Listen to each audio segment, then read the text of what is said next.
নাসির ভাই আছে যে একটা ডামি যুদ্ধ করা লাগবে না, আমি অ্যাটাক করলে আমি কি করতে হবে, একটা ডামি ইয়ে করুক, ডিসপ্লে করুক, দেখি যে আমরা যদি আক্রান্ত হই আমাদের জেনারেল একটা প্ল্যান দেখ যে কি আমরা কিভাবে রক্ষা করবো নিজেদেরকে। তো উপদেশটা আমি দুঃখিত, উনি ভালো ছাত্র কিন্তু উনি র্যাঙ্ক চিনি কিনা আই এম ডাউট। উনি র্যাঙ্ক ক্যাপ্টেন আর লেফটেন্যান্ট কর্নেলের মধ্যে ডিফারেন্স কি বুঝবে না, কারণ দেখবে 3 স্টার ওয়ালাকে মনে করবে উনি বোধ সিনিয়র, স্টার বেশি কাঁদে, এরকম ঘটনা আমরা দেখছি। কারণ উনি তো আর্মির সব র্যাঙ্কও চিনবে না। কন্টিনিউ করার যুদ্ধ কন্টিনিউ করার মতো অবস্থা ভারতেরও নেই, পাকিস্তানেরও নেই। পাকিস্তানের আইএমএফ এর যে শর্ত দিচ্ছে শর্তই পূরণ করতে পারে না, এখন তো ওই শর্ত নেক্সটে তারা ইনস্টলমেন্টের টাকা পাবে না। তাহলে ওরা এখন পাকিস্তান তাহলে কি করবে, পাকিস্তান তো বাধ্য করছে, পাকিস্তানের তো অস্তিত্ব রক্ষার জন্য তাকে যুদ্ধে না যায় উপায় নেই। এখন আমাদের আমি সোজাসাপটা কথা বলতে অভ্যস্ত যে এইটা কেন, এই কারণগুলো প্রতিটা কারণের পিছনে একটা কারণ থাকে। তো এখানে এই এই ঘটনাটা ঘটার পিছনে কারণটা কি, কারণটা হলো ইতিপূর্ব যখন ইলেকশন কাছে আসছে তখন মোদি কিন্তু এই সেম ঘটনা সার্জিক্যাল স্ট্রাইক করছে, করার পরে তারা ভূপাতিত করছে, আর এখন তার মাত্র কয়েক মাস বাকি আছে ইলেকশন। 1 2 নম্বর হলো যে ওখানে যে অনেকগুলি কয়েক লক্ষ সৈন্য আছে ওখানে অলরেডি, ডেলি ওগুলি বিভিন্ন ভাবে তারা ইয়ে করতেছে ওখানে ওই কাশ্মীরে। তো এখানে একটা ঘটনা ঘটার পরে আন্তর্জাতিক পাকিস্তান তো আন্তর্জাতিক তদন্ত চাইছে, সে নিজে থাকবে সেটার চেয়ে বড় কথা, সে আন্তর্জাতিক তদন্ত চাইছে। এখন তাড়াহুড়া করে তাকে এটা করতেছে কেন, এবং তারা ইভেন কি পাকিস্তানকে তারা ভয় পাচ্ছে, না হলে তারা কোনো স্থাপনার উপরে তারা কিন্তু হামলা করে না, কিন্তু ওই যে হামলা করছে দুই দিকে কাশ্মীরের হামলা হচ্ছে, ওখানে মুসলমান মরতেছে, এইদিকেও মুসলমান মরতেছে, ওইদিকেও মুসলমান মরতেছে। তো এখন এই ঘটনাগুলি করতেছে যেহেতু তার ইলেকশনের জন্য সে ডিক্লেয়ার করছিল যে যে আমি আর ইলেকশন করব না, এখন আবার খায়রজাক যে সে ইলেকশন করবে, তাহলে ওই যে তার প্রয়োজনীয়তা প্রমাণ করার জন্য সে এই জিনিসটা বেছে নিছে। এর মধ্যে কোনো সন্দেহ নাই, কোনো দ্বিধাদ্বন্দ্ব কোনো নাই, এটা 100-এ ক্রিস্টাল ক্লিন এটা। তো এটা আন্তর্জাতিক সম্প্রদায়গুলি এখানে কেউ কারণ নিজেকে বল নিজ বল যদি নিজে রক্ষা না করতে পারে, কেউ আমার বন্ধু এসে সাইনে আসে আমার জন্য যুদ্ধ করবে, এটা আমি বিশ্বাস করি না। তারা হয়তো ইকুইপমেন্ট দিবে, বিক্রি করবে, সেটা বাণিজ্য, সেটা বাণিজ্যের ব্যাপার, সেই বাণিজ্যের জন্য তারা বিক্রি করবে, যুদ্ধ লাগুক কিছু কিছু রাষ্ট্র চায়, তাহলে তাদের থেকে ঋণ নিবে, তাদের থেকে অস্ত্র বিক্রি করবে, সেটা একটা বিষয় থাকে। হ্যাঁ, তো এখন এই যে এখন আমাদের করণীয়টা কি, আজকে পাকিস্তানের কাছে নিউক্লিয়ার থাকার পরে পাকিস্তানকে এরকম করতেছে, তাহলে অটোমেটিক আমাদের পেটের মধ্যে ঢুকাই ফেলবে, কিন্তু আমাদের রাষ্ট্র পরিচালনা যারা আছে তারা কিন্তু এটা এই দূরদর্শিতা দেখাচ্ছে বলে আমার মনে হচ্ছে না। আর আর্মির মধ্যে আমি দুঃখিত, এটা বলতে আমি বাধ্য হচ্ছে, কারণ এরকম ইফিসিয়েন্ট লোকজনকে আনে নিয়ে আসে নাই, কারণ 15 বছরে এমন লোক আনছে, তারা এটা বুঝছে কিনা আমার এটা সন্দেহ জাগে। আমি যদি এখন বলি 2-1 জন বাদ দিলে, যদি বলি যে আমরা একটা দামি আমার একটা প্ল্যান দাও যে আমি বার্মাকে অ্যাটাক করবো, আমার এখানে জেনারেল কয়জন জেনারেল পারবে আমি জানি না, নাসির ভাই আছে যে একটা দামি যুদ্ধ করা লাগবে না, আমি অ্যাটাক করলে আমি কি করতে হবে, একটা দামি ইয়ে করুক, ডিসপ্লে করুক, দেখি যে আমরা যদি আক্রান্ত হই আমাদের জেনারেল একটা প্ল্যান দেখ যে কি আমরা কিভাবে রক্ষা করবো নিজেদেরকে। আমার সন্দেহ 2-1 জন ছাড়া, নাসির সাহেবদের মতো লোক ছাড়া একটা ওইরকম একটা প্ল্যান দিতে পারবে বলে আমার মনে হচ্ছে না। কারণ কি, কারণ হলো হাসিনা এই ধরনের লোক ইফিসিয়েন্ট লোকজনকে ফ্রন্ট লাইনে নিয়ে আসে নাই, যেমন বলবে স্যার এমন লোকজনের নিয়ে আসে যার জন্য ওনারা এখনো বুঝতে পারতেছেন এর কনসিকুয়েন্সটা কি হবে। পাকিস্তানকে যদি কোন রকম কাবু করতে পারতো, বাংলাদেশকে এমনি পেটের মধ্যে ঢুকাই ফেলবে, যুদ্ধ করা লাগবে না। এখন আমাদের যে বাঁচার জন্য আমাদের কি করণীয়, মানুষের তো মানে সাবধানের কোনো মাইন্ড নাই। এটা প্রবাদ আছে যে সাবধান থাকলে আমার অ্যাটাক না করুক, আমি প্রস্তুতি থাকলে যে আমার করলে আমি এই করবো, সেইরকম কি প্রস্তুতি আছে? একটা প্রভাব পড়তে পারে, মানে একটা প্রভাব তো অলরেডি শুরু হয়ে প্রভাব গেছে। না, বাংলাদেশকে গিলে ফেলবে সোজা যদি পাকিস্তানকে কাবু করতে পারে। আমি মিডিয়া দায়িত্ব নিয়ে বলতেছি, নাসির সাহেব ঠিকই নাসির সাহেব ঠিকই বলছে যে এটা আমাদের তো কি করবে, আমাদের কমান্ডারদেরকে ডাইকা কি মিটিং করছি আমরা, আমাদের কেউ আক্রমণ করবে, যদি আক্রমণ করে তাহলে আমার বাঁচার কি উপায়, সেই যে এখন পর্যন্ত কোনো মিটিং আমরা দেখিনি, বা এখন কোনো আমাদের সাহায্য, আমাদের সামরিক চুক্তিতেও যেতে হবে দরকার হলে। হ্যাঁ, ওই ধরনের রাষ্ট্রের সাথে যে এরকম বহু রাষ্ট্র আছে যে তারা চুক্তি আছে, ওদের আক্রান্ত হলে অন্য তাদের ওই যাদের সাথে চুক্তি তারা পাশে আসে দাঁড়ায়, ইকুইপমেন্ট গুলি তারা সরবরাহ করে।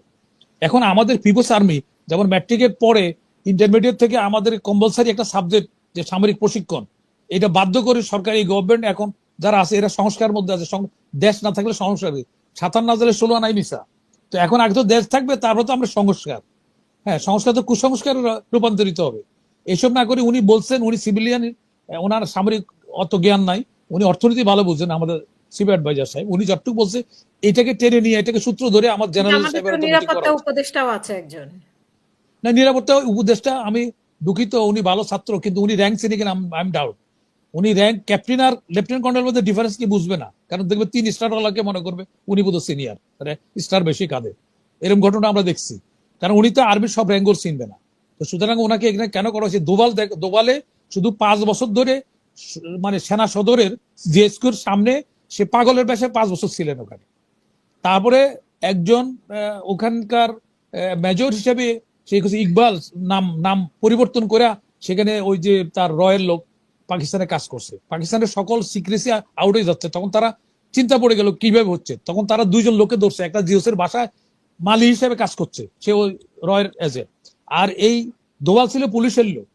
এবং দোবালকে ওর হাড্ডি সবগুলো জোড়া লাগানো বেশিরভাগ, তাকে পাকিস্তানরা মেরে ফেলছে। পরে আন্তর্জাতিক চাপ আসার পরে জেনেভা কনফারেন্সের স্পাইগিরি আছে, কিন্তু স্পাই মেরে ফেলতে পারবে না, সেই জন্য তাকে ওখানে পরে 2জনকে মেরে ফেলছে, একজন ব্রিগেডিয়ারকে মেরে ফেলছে তারা পিটায় পাকিস্তানিরা ধরা পড়ার পরে।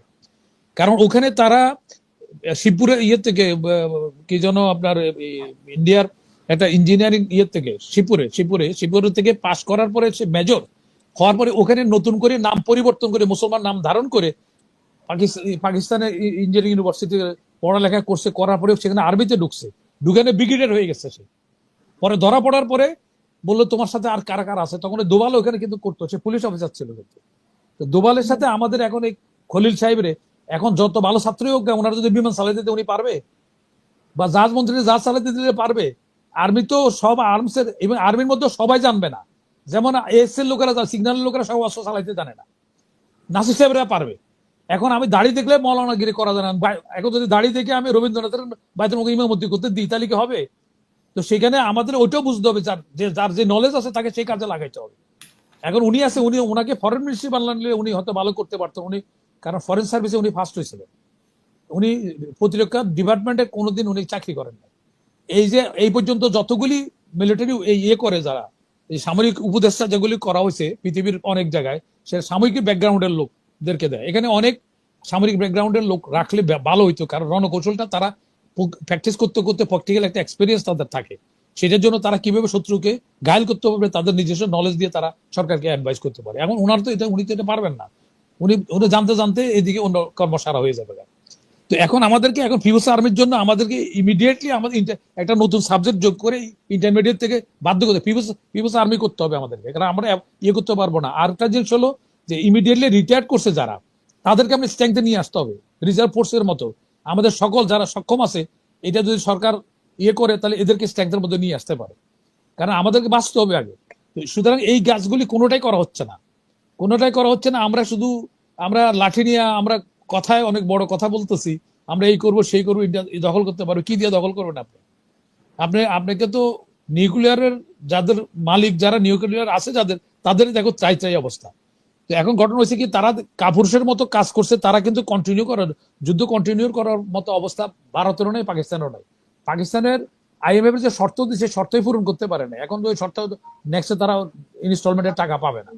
তাহলে ওরা এখন পাকিস্তান তাহলে কি করবে? পাকিস্তান তো বাধ্য করছে, পাকিস্তানের তো অস্তিত্ব রক্ষার জন্য তাকে যুদ্ধে না যায় উপায় নেই, কারণ তার উপরে চাপিয়ে দেওয়া হচ্ছে। এখানে পাকিস্তানের কোনো দোষ আমরা দেখছি না।